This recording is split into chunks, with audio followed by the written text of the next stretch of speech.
This is Gerardo Del Real with Resource Stock Digest. Joining me today is the president of Global Market Development and one of the most respected contrarian voices in the junior resource space, Mr. Jeff Phillips. Jeff, how are you this morning? I'm doing well. Thank you, Gerardo. Thank you for coming on. I mentioned that you are one of the most respected contrarian voices. You absolutely have to be a contrarian to speculate and dabble in the current junior resource space. It's definitely a challenging market. I thought that, well, frankly, as I don't know anybody in the business that has the background or experience and is as honest and generous with their time and sharing those experiences. So I thought I'd have you on, Jeff, to ask you how this bear market stacks up with other bear markets you've seen in the past. And then I'd love to transition into how you've played those. And then we can maybe even talk a few stocks later on. But this is a tough market. How does this stack up to some of the bear markets you've seen before? It's the worst. I've only been in the market. I mean, there's other people that have been around longer than I have. I think, since the mid-'90s, which I guess is getting to be a long time now. But, I had lunch with a well-known entrepreneur and brokerage firm owner, a friend of mine that I won't use his name because I don't have permission per se, although you read his name everywhere. And I asked him the same question. I said, I've only been around since 95. You've been in the resource market since the late 70s. I said, how's this stack up? And, I think he agreed with me that this is worse than even the bear market after the 98 Bre-X scandal and the resource market and gold at $300 an ounce and turn of in 2000. And, the market was pretty bad from 98 to 2003. I think this stacks up I think it surpassed that bear market. The comparison is interesting to me, Jeff, because we all know what happened after that, right? We had one of the better bull markets in the gold space following that bear market. With that being said, so this is the worst you've seen. In all bear markets, Gerardo, you have, let's use something that's timely now, that's not as archaic as mining metals. 3 months ago, everybody said Bitcoin was done. It was a waste of time and was trading below $4,000 a coin or whatever. Today I think it was over $8,000 a coin in less than 3 months, and you've seen everybody talk about it again. So you could have doubled your money very quickly in 3 months in a fairly liquid, I guess you call it a commodity. So again, when everybody throws in the towel is usually the time that you'd see these huge run-ups in different sectors. So you definitely, the old saying is you want to buy when there's blood in the streets, and the resource market, the sector is covered in blood right now. So. Interesting. So let's talk how you use the market to your advantage, or do you in a market like this, Jeff? I mean, what are you doing right now? And I know you don't give specific investment advice, so I'll ask you just on a personal note, how are you playing this market? Are you averaging down? Are you kind of staying away? Are you diversifying into other sectors? That question is different for everybody because the simple fact is, like you just said, diversification is important. I obviously have assets in multiple different classes. I choose my professional. I consult for natural resource companies. I do financings in natural resource companies. I own some biotech companies because I have some diversification. I don't know those companies I don't consult in that business. I don't make a living doing that. I own dividend-paying stocks. I own a number of things. So, when you say what do you do when you're in a bear market in the resource sector, it's a percentage of my overall assets that's in the resource sector. It's a higher percentage than most people should have, mainly because that's the sector I've made a living consulting for companies over 20-something years. So it's all different for different people. But, there's people in our industry right now that I talk to that, almost everybody in our industry, whether they're like me and they have, a portion of their assets, a larger portion than a normal person should have in the resource sector, everybody's down. The biggest players in the industry, no one's up. So if someone says that, they might be up in one stock out of 20 stocks they own, but they're not up overall. They're definitely down. So, but most guys who've been in this market understand that. And when you're down that much, you add to your positions if they're quality positions with, quality assets. You add to those, you average down. But what you end up finding out in bear markets like this is a lot of people overextend themselves. So, they don't have diversification. They know the resource sector. They've put all their money in the resource sector, and I hear this all the time. When I have companies come to me and say, we need to raise money. Well, you need to restructure. Well, and let all your big shareholders participate, but you need to get ready for the next bull market, and you won't be in a position to take advantage of that if you don't. The answer is, well, we would do that, but we have no more money to write checks to own a piece of our company, so we get diluted out. Well, that's because they're overextended. And in other cases, companies don't have to restructure, and quality assets can get through. But a lot of these people can't keep averaging down forever. And at a certain point, if this goes on for, not that I think it's going to, but another 10 years, if I kept averaging down every year, at some point I have to stop averaging down, right? Interesting. Or take a huge risk and bet I'm right around the corner, because at some point I've well overextended myself. And the old adage, you've got to be in the game to win the game. So when the game starts, which it will again, the resource market will hit a boom. It'll when everybody least expects it, which is probably coming up here shortly, because everybody pretty much doesn't expect it right now. It'll start to take off, and after things double and triple, you'll see people start to pile in, and you'll have a bull market again for a couple of years where you make 10 times your money. And but again, if you bought 5 years ago and never averaged down, you'll probably get back to break even. That was going to be my next question. Obviously, nobody gets into speculating and catching falling knives in the resource space for a double, right? We get in this business to be able to make 10, 15, 20 times our money. And if you're lucky enough to be able to participate in private placements and collect a warrant, you can multiply that. Where do you see a large portion of the gains happen in that initial turnaround where it's clear that we're off to the races? Which sectors do you see the biggest opportunity right now, considering the valuations in the resource space? Is it gold? Is it copper? Is it all of it? Well, I think it's hard. I think, you've got different things going on. Gold tends to lead. When gold does well, the rest of the resource market tends to do well. I mean, you do have the backdrop of, the simple fact is that, we have a bull market in almost every asset in the world, and we have an expansion that's lasted 8 years. You've really got to ask yourself, if we're really having an economic expansion, especially over the last number of years, why have the prices of copper, and they call it Dr. Copper for a reason. It's used in almost everything, and the electrification of vehicles is going to increase demand. Why have we not seen copper skyrocket along with the rest of the markets? I don't know. I don't have an answer for you. I think it's very strange. I think, either you're about to see the metals explode to the upside, or you've got some fundamental problems in the overall markets that have led to these inflated values. So in either case scenario, I think whatever the answer is to that question, I think gold will do real well. If, commodities are about to catch fire as the last asset class in a tail end of a boom here, gold will do well anyway. And if for some reason the financial markets come unraveled, gold's going to do well too. So I think having some exposure to both physical gold and more speculative and highly leveraged gold deposits in the ground or assets is a good call. Care to share a couple of picks in the gold space that you like at these levels? Yeah, I mean but you can. I could talk about uranium. I mean, you've got I think uranium's again, you can't produce the metal for what it sells for.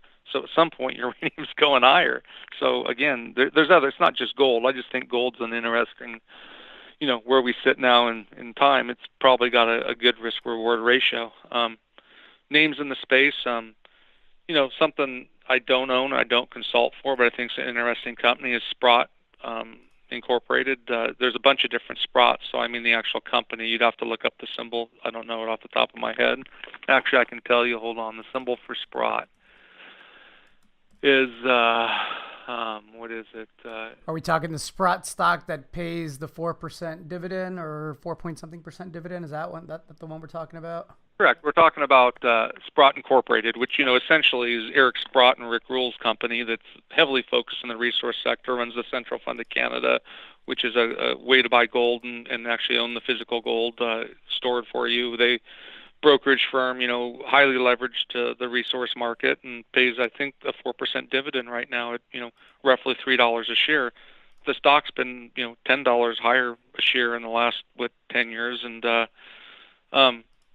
I think it's gotten as low as the high or the low twos. But I would say Sprott's an interesting way to catch all the metals and have exposure to the resource market. And again, Rick Rule's a gentleman who's made lots of money, and in this case, I'm going to be aligned with his interests. I know that his interests are the same as mine by owning Sprott, and it's one of the stocks I'm going to get around to buying this summer, which is typically a slow season for not a lot of liquidity in the resource space. But the simple fact is that Sprott offers you lots of exposure. Rick Rule's a large shareholder, so he's got a vested interest in seeing that company do well, and you get to be covered by a lot of commodities and exposure to gold and many other things. So I think that's an interesting way to play the space. Excellent. And just to clarify on those ticker symbols, I believe that's SPOXF on the U.S. side and SII on the Toronto Exchange.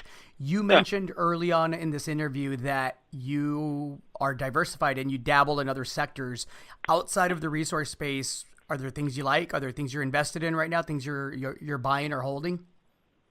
Well, I've been involved in I bought a number of pieces of real estate. But again, I wouldn't recommend buying real estate right now. I think real estate, I think the time to buy real estate was 2010 and 11. When people thought, after the real estate correction that, similar to what the resource market right now, Yep. it was, people didn't really want to buy it, again, that would be a good example of buying an asset that's out of favor. I think owning real estate, obviously, regardless if you think real estate's about to have another correction or not, is a good way to diversify and hold a physical asset. I like hard assets. So, and being invested, I tend to be extremely underweight. I mean, again, this is in my own personal position right now, but I've, raised a lot of cash over the last few years, and, I own quite a few after the big correction of the, some bigger stocks, well-known company names from, the technology field to other areas. I even own some cannabis stocks, but you've seen those, valuations skyrocket. So I've raised a lot of cash at this point. But everybody's different. If you're 30 years old, it's different than someone like me who's 50 years old, just like it would be different if you're 70 years old, At 70, I'd want to have mostly cash because I just want to spend it. And again, a good friend of mine always says you might as well, if you don't fly first class, your kids will. So again, it just depends on where you're at in life. It's hard to, in an interview like this, it's hard to tell anybody what, I can only speak to my own experience. So right now, I guess in my early 50s, I'm looking at, I feel very comfortable. I sleep very good at night, having quite a bit of cash right now, but having real estate and and I continue to add. As I've said, but if we did this interview last year, it's really the same interview. The market's bad. Since 2016, we had a sort of a mini little run there in the resource sector after 3 years of a really bad market, and that lasted about 6 months, and it's been all downhill since then. So I've continued to average down in the resource space. So you asked me other picks, it's no secret I consult, and I'm a large shareholder in Midas Gold, which has a project in Idaho that's 6 million ounces of gold and in the permitting stages now, and should everything looks like it will go well, except it always takes more time. Should be permitted by the end of 2020. Barrick Gold is one of the major shareholders in the company, along with John Paulson, the famous hedge fund manager. You can buy that stock really at one of the cheaper prices in the last 2-3 years. It's boring, it's permitting, but it's highly leveraged to the price of gold. And you've got, in my opinion, once they have the permit, I think Barrick Gold takes the company out. So if you think at the end of 2020, we'll have the elections and everything, that gold's going to be a lot lower than it is now, then you may be getting taken out at a lower price, in my opinion. This is just my speculation, obviously. So if I told someone to buy it at wherever it's at today, 65 cents or whatever, Canadian, and gold's down $300 an ounce at the end of 2020, well, then the takeout, in my opinion, might be lower than the current price. But I don't believe that. I believe that, over the next year and a half, I'm going to see a stronger gold market. And I think I'm going to get more than quite a bit more than 65 cents a share. Obviously, I'm not selling my stock, so that's what I believe. But again, that's an interesting stock. Another one's Almaden Minerals, which we've talked about before, which has some country risk in Mexico, although I believe the country risk is exaggerated, and they do a good job with the local communities. They've got a 4 million ounce deposit that's going through permitting right now, and I think will be much quicker. But again, that's another asset that if someone asked me the other day, well, what? I don't want to sell it. Would you sell Almond? No, not at these prices. It's trading at a 52-week low. The symbol's AAU, I think, on the New York Stock Exchange. It's trading at a 52-week low. I'd hate to sell it right now. I want to sell it in the gold bull market, not at the bottom. And definitely there's people fishing, big companies. They're looking for assets like this that would like to buy things at the bottom of the market. I sure as hell don't want to, be in a stock for 7 years and sell it at the bottom of the market, even if I'm averaging down and I make a little bit of money. Like you said earlier, I'm not in this to, you're in this to make tenfold your money. So, you hold that asset, you control your expenses, and I think Almaden has an excellent chance of selling at many multiples in the next bull market. So. Well, and to kind of highlight your point there, it's got a current market cap on the U.S. side, I think, of approximately $46 million.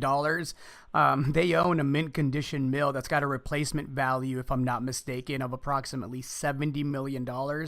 And on top of that, you get an excellent polymetallic gold silver deposit with amazing exploration upside. So symptomatic of the current market we're in. Jeff, it's been insightful as always. Yeah, it's a horrible market. Well, if I didn't already say that. there you have it, folks. This is the worst market that Jeff Phillips has seen. Jeff is a friend and a mentor of mine. I know the gentleman he was referencing that was around in the 70s is a friend and mentor to him. Everybody's saying the same thing. This is the worst bear market that most people have gone through, which I think speaks to the opportunity if you're a contrarian, but you got to have the liquidity and the stomach for the volatility to ride it out, because it could be 2 months from now when we're in a bull market, and it could be another year, right? And you got to be able to weather the storm. Any last words, Jeff? Yeah, same thing. When they asked me in New Orleans what I'd say to someone walking into the gold and resource conference there for the first time. Congratulations. If you're just looking at resource stocks for the first time, I think you have an excellent opportunity to get in at the bottom, which beats getting in 2, 3, 4, 5 years ago. Anyway, so congratulations if you're looking at it. Do your due diligence and set your goals and get some good advice. Jeff, thank you so much for your time. I appreciate it. Thank you, Gerardo.